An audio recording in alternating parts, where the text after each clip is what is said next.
So I just came back from the movies, but I didn't just go to see any movie. I went to see cinema.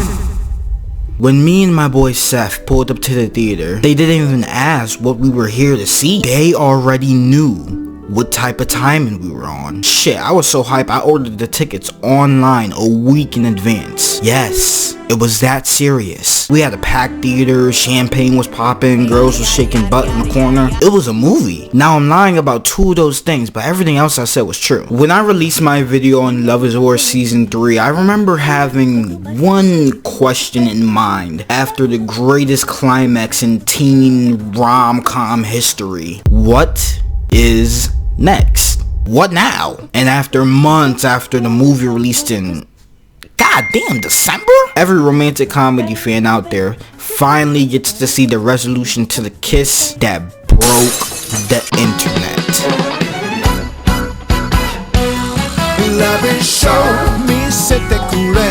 And of course the dynamic duo comes back to drop a classic for the movie. Now you guys might give me shit for this. I understand if you do. But before I do that, you know the deal. Let's not think about that. Looking at the stars, you're spoiling everything. Okay, listen to me, y'all. Really listen to me. I was right. This didn't need to be a movie. I paid $28 to basically sit and watch a normal ass anime episode on the big screen. Damn. And gee, that sounds kind of familiar. It kind of sounds like someone said this before. I mean, it was hard enough having to sit through a 2-hour movie that already felt like I was watching a regular ass anime episode on my phone. I truly think that romance anime and rom-com anime in general need to understand the levels of quality you need to reach to be on the big screen. I mean, you will never see a Makoto Shinkai film or a Ghibli film or even just a regular shonen action movie have this many uses of still frames. I am all for better scheduling and time management for the Japanese key animators. But come on y'all, this is just a regular TV episode on a big screen, not a cinematic animated movie. And to be honest, this movie makes me scared for this Love is War film coming out, because season 3 of Love is War just came out this year and they're already announcing a movie for the next arc. Okay, it's kind of fast. You know, like, we wouldn't mind if you guys took your time. I really just want these romance movies to be something worth going out and paying $12 to sit in the theater for, because I love going to the theaters to watch. Why you pulling me? I'm right. But unlike the quintuplets movie, Love is War's only saving grace for being played in cinemas is the fact that it actually has amazing writing. And the best part about the experience was how well paced it was compared to the experience I had in the quintuplets movie. Plus the theater was empty too in the quintuplets movie. It just wasn't a fun time for me. That runtime was fucking dragging. But for this movie, the pacing felt almost perfect. Maybe it's because the quintuplets movie was the finale to the franchise,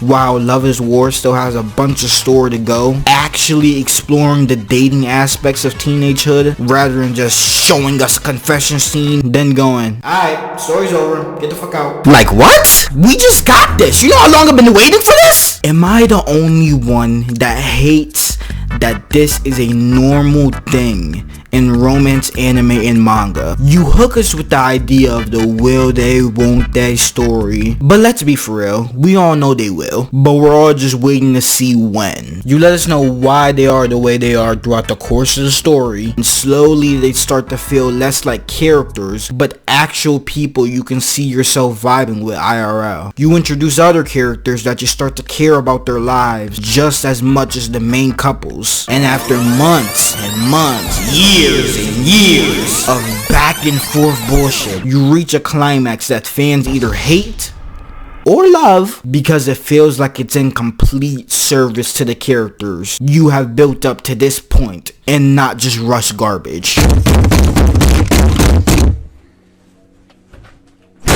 It is completely believable for me to grasp the idea that Kaguya has some James McAvoy ass split personality disorder, basically to cope and deal with her strict upbringing in her prestigious ass family. The human brain is the most complex object in the universe, right next to the Rubik's Cube and the LGBT community. I was just kidding!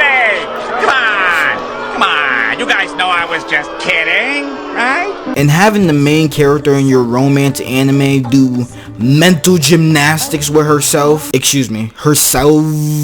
is such a genius premise to go with after your penultimate confession moment. These two prideful ass teenagers finding any and every conceivable way to grasp the happiness they so desperately want, but they just want to do it without coming off as desperate, will always be entertaining to watch for me. This movie explores the concept of learning to love the worst versions of each other through a goofy ass teen romantic comedy, and it still actually blows my mind how good the writing for this series is when half the show is silly little hee-hoos and hoo-has. It barely takes itself seriously. It's dramatic as hell, it's always doing too much, and it's always on purpose. All to show how overblown and how stupid and roundabout teenagers are when it comes to understanding the opposite sex. And I'll be honest, Miyuki is at his most relatable in this movie. Shirogane in this movie reminded me of my own high school and middle school days, fumbling every love interest that came into my life. You guys know the games we play as teenagers. Texting game, maybe the lunch game, and if she's saying one thing, it always means another thing. And to be honest, that's probably why I spend every second of my adulthood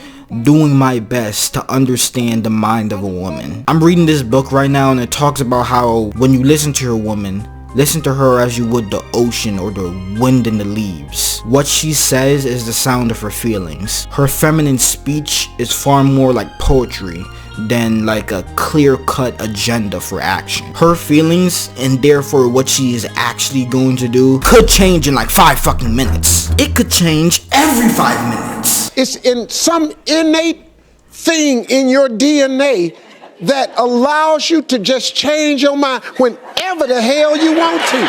It's amazing.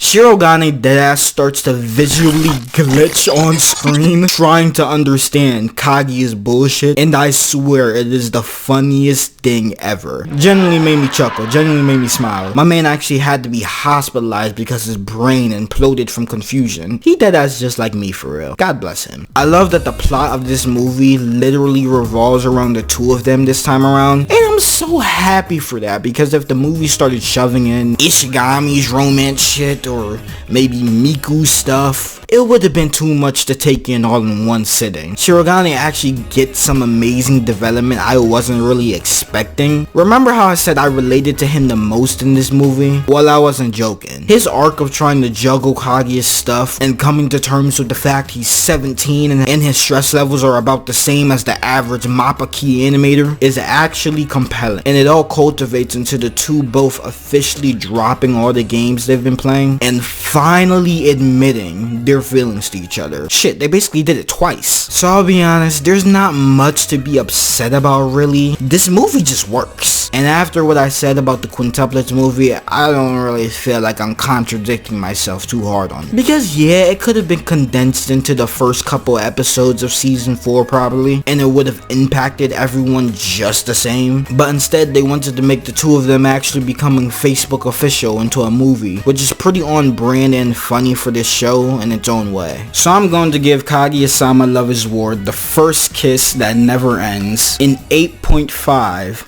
out of 10. And all I really have to ask is, when are people gonna start doing English covers for the opening? I kinda need that, please. Someone get on that. Did you tell me this was over? There ain't no use talking it over.